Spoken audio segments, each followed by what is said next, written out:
नमस्कार दोस्तों, जय हिंद। स्वागत है आपका आपके अपने चैनल पाठशाला विद केके में। बिहार पुलिस का एग्जाम 7 अगस्त से शुरू होने वाला है और आपको पता है कि बिहार पुलिस में पंचायती राज जो टॉपिक है इससे प्रश्न पूछता है। तो ऐसे में आज हम लोग पंचायती राज टॉपिक से जितने भी महत्वपूर्ण प्रश्न बनते हैं उनको हम लोग डिस्कस करेंगे और 1 से 2 अंक आप अपना सुनिश्चित करेंगे।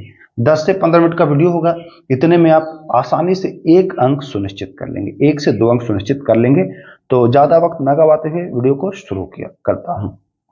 चलिए, पहला प्रश्न है, पंचायती राज स्थापित किया गया है तो यह राज्य विधानसभा के द्वारा। देखिए, पंचायती राज का उल्लेख संविधान में है लेकिन यह राज्य विधानसभा के ऊपर निर्भर है, वह कैसा पंचायती राज व्यवस्था कर सकता है, अपनी सुविधा के अनुसार कर सकता है, यह छूट प्रावधान है। तो पंचायती राज स्थापित किया गया है राज्य विधानसभा के द्वारा। पहला प्रश्न बहुत ही सरल था, इजी था। बलवंत राय मेहता समिति का गठन हुआ है। देखिए, इसमें 4 समितियां आएंगी मुख्य रूप से, उसका नाम आपको याद रखना है और इस भी याद रखना है। तो बलवंत राय मेहता समिति जनवरी 1957 में, जी हाँ, बलवंत राय अगर आए तो याद रखिएगा 1957 में। उसके बाद तीसरा नंबर सवाल, बलवंत राय मेहता समिति ने अपनी रिपोर्ट कब सौंपी। देखिए, गठन तो हुआ जनवरी 1957 में लेकिन रिपोर्ट कब सौंपी है, तो रिपोर्ट जो है वह नवंबर में, यानी 24 नवंबर 1957 को बलवंत राय मेहता ने तीनों स्तरीय को अप्रत्यक्ष चुनाव से जोड़ने पर भी सुझाव दिया था। 24 नवंबर 1957 को इसने रिपोर्ट सौंपी और इसने एक सुझाव भी दिया कि तीनों स्तरीय का जो चुनाव होता है उसको अप्रत्यक्ष चुनाव से जोड़ा जाए, यह सुझाव भी दिया था। तो यह भी याद रखिएगा कि किसने पंचायती चुनाव को अप्रत्यक्ष रूप से जोड़ने का भी सुझाव दिया था। तो याद रखिएगा बलवंत राय।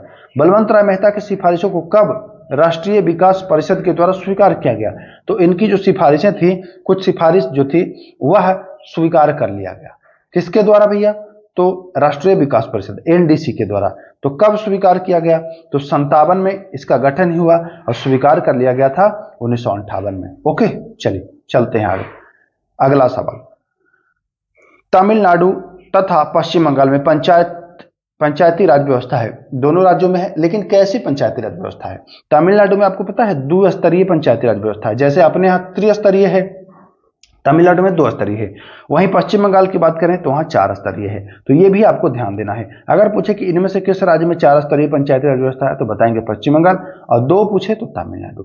अशोक मेहता समिति का गठन, तो देखो अशोक मेहता समिति का गठन जो है 1977 जनता पार्टी की सरकार के समय हुई रही। 7वां, अशोक मेहता समिति ने अपनी रिपोर्ट कब प्रस्तुत की। तो देखिए 77 में तो दिसंबर में ये आया ही, तो भाई जाहिर सी बात है कुछ समय लगेगा ही। तो इसने 21 अगस्त 1978 को अपनी जो रिपोर्ट है यह प्रस्तुत करी है। 2 स्तरीय पंचायती राज की बात भी अशोक मेहता ने ही की है, जो तमिलनाडु में अभी चल रहा है। चलिए 9वां नंबर सवाल, पंचायत चुनाव में राजनीतिक पार्टियों की भागीदारी की बात किसने की थी। इसने कहा कि भैया पंचायत चुनाव में भी राजनीतिक पार्टियों को भागीदारी लेना चाहिए, जैसे बीजेपी है, कांग्रेस है या समाजवादी, कोई भी जो भी पार्टी है वर्तमान रूप में अभी की मैं बात कर रहा हूं, तो लेनी चाहिए। तो यह किसने कहा था, तो यह भी अशोक मेहता ने ही कहा था। चलिए प्रश्न संख्या 10 की ओर आते हैं। 10वां नंबर सवाल क्या कर रहा है, जीवी के राव समिति का गठन कब हुआ। तो जीवी के राव समिति का जो गठन है 1985 में हुआ है। अगला सवाल हम लोग ले लेते हैं एमएल सिंधवी। देखिए एलएम सिंधवी है, एलएम सिंधवी, लक्ष्मीमल सिंधवी। लक्ष्मीमल सिंधवी समिति का गठन कब किया गया था, तो राजीव गांधी की सरकार के समय। ईस्वी पूछे तो 1986 आपको बता देना है। चलिए 12 नंबर सवाल कह रहा है, सर्वप्रथम पंचायती राज को संवैधानिक दर्जा देने की बात किसने किया था। अच्छा, बात पहले कह रहा है कि बात किसने किया था, तो बात की बात करें तो अशोक मेहता ने। लेकिन अगर आपसे पूछे कि मान्यता किसके अनुसार मिला है, तो मान्यता मिला है लक्ष्मीमल सिंधवी समिति के सिफारिश पर, जो कि 1986 में इसका गठन हुआ है, ये भी ध्यान देना है। चलिए 13 नंबर सवाल,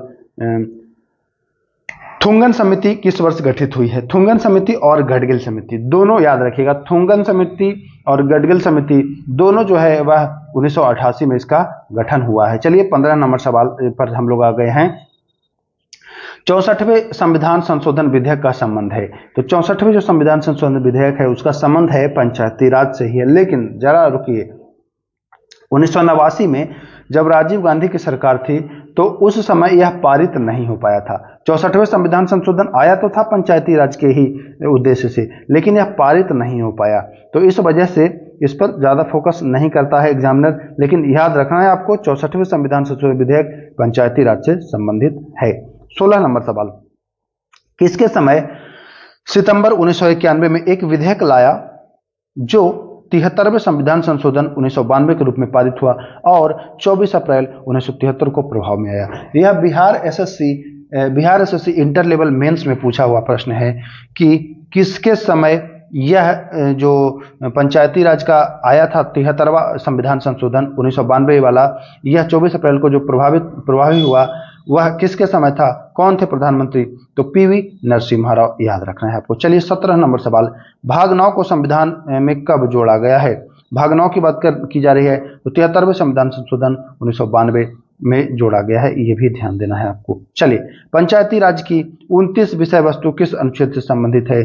तो यह 29 विषय, देखिए पंचायती राज में 29 है और नगर पालिका में जाएंगे तो वहां 18 विषय मिलेगा। तो यह पंचायती राज की बात करें तो 243 जी, पंचायती राज की शक्तियों का उल्लेख 243 जी में ही है, तो 29 विषयों का भी उल्लेख इसी जी में है, ध्यान दीजिएगा। चलिए अब देखिए और भी भयानक प्रश्न आने हैं। ग्राम सभा में आते हैं, कौन कौन आते हैं भैया? तो पंचायत क्षेत्र में पंजीकृत सभी मतदाता, जो पंजीकृत मतदाता हैं वह सभी ग्राम सभा में आते हैं। ऐसे प्रश्न पूछता है और आप अक्सर गलती करते हैं। किस राज्य में पंचायत में जो है एससी है, एससी मतलब कि एससी एसटी होता है ना, अनुसूचित जाति और अनुसूचित जनजाति, तो अनुसूचित जाति का आरक्षण नहीं है, तो वह है अरुणाचल प्रदेश में। अरुणाचल प्रदेश में पंचायतों में एससी को कोई भी आरक्षण प्राप्त नहीं है। चलिए 21 नंबर सवाल देखिए, जब 6 माह से कम का समय बचा हो तो भंग पंचायत ही काम करते रहती है। अगर नई पंचायत का गठन हो जाता है तो वह कितने समय के लिए कार्यरत होगी? जैसे कि मान लीजिए अभी कोई पंचायत चुनाव हुआ, जीत गया 2025 में शुरुआत में, और ये 2029 और 6 महीना और करके यह भंग हो गया, तो 6 महीना इसका कार्यकाल बचा था, तो अब क्या होगा? तो जब तक नई गठित नहीं हो जाती तब तक यही काम करेगा, और जो नई गठित होगी वह 6 महीना ज्यादा काम नहीं करेगी, क्योंकि 5 वर्ष ही करना है दोनों को मिल करके, ये नहीं कि फिर से वो 5 वर्ष करेगी, नहीं, तो कार्यकाल पूरा होने तक ही करना है, ना कि 5 वर्ष के लिए। ये आपको ध्यान देना था। बढ़िया प्रश्न है, अच्छा सवाल है। चलिए, राज्य निर्वाचन आयोग का कार्य क्या है? तो चुनाव प्रक्रिया की तैयारी की देखरेख करना, मतदाता सूची तैयार कराना, ये जो सारे काम हैं यह इनके काम हैं। चलिए, राज्य चुनाव आयोग की नियुक्ति कौन करता है? तो राज्यपाल के द्वारा जो राज्य चुनाव आयुक्त हैं, आयोग नहीं कहिए, आयुक्त है, राज्य चुनाव आयुक्त की जो है नियुक्ति की जाती है। चलिए, पेशा एक्ट, तो पेशा एक्ट भी पंचायती राज से ही संबंधित है, यह 1996 में आया है। पूछता है कि पेशा एक्ट कब आया है? तो 1996 में, 1996 याद रखिएगा, 1996। चलिए, पंचायत की शक्तियों का प्रावधान किस अनुच्छेद में है? पंचायत की शक्ति अभी हमने चर्चा किया कि 243 जी में है, इसकी शक्तियों का आपको जानकारी हो गई होगी। चलिए 26 नंबर सवाल, राज्य वित्त आयोग का संबंध किस अनुच्छेद में है? तो राज्य वित्त आयोग, देखिए वित्त आयोग तो 280 में है, आपको पता है, लेकिन अगर पूछ दे आपसे कि राज्य वित्त आयोग, तो 243 आई, जी हाँ 243 आई में है, ध्यान दीजिएगा। अब राज्य चुनाव आयोग, जैसे आपको पता है कि चुनाव आयोग का संबंध है 324 से, लेकिन अगर राज्य चुनाव आयोग पूछ दे तो याद रखिएगा 243 के। देखिए बहुत बढ़िया प्रश्न है, इंपॉर्टेंट प्रश्न है, ऐसे प्रश्न पूछे जाते हैं अक्सर, तो ये आपको ध्यान देना है 243 के में। चलिए 28 नंबर सवाल, दूसरी पीढ़ी की पंचायती राज कब शुरू की गई? दूसरी पीढ़ी की जो पंचायती राज है वह 1978 में पश्चिम बंगाल से शुरू की गई है। कब शुरू की गई है? 1978 पश्चिम बंगाल से शुरू की गई है, तो ध्यान देखिए। आज का आखिरी सवाल, ओम्बुड्समैन संस्था का गठन कब हुआ है? तो ओम्बुड्समैन संस्था का गठन जो है वह 1809 में हुआ है, ये आपको ध्यान देना है। तो 29 सवाल थे जो कि पंचायती राज से संबंधित थे, अति महत्वपूर्ण थे। उम्मीद करता हूं आपने देखा होगा, इसका पीडीएफ आपको टेलीग्राम पर मिल जाएगा। अगर वीडियो अच्छा लगे तो शेयर जरूर कर दीजिएगा। तब तक के लिए नमस्कार, जय हिंद।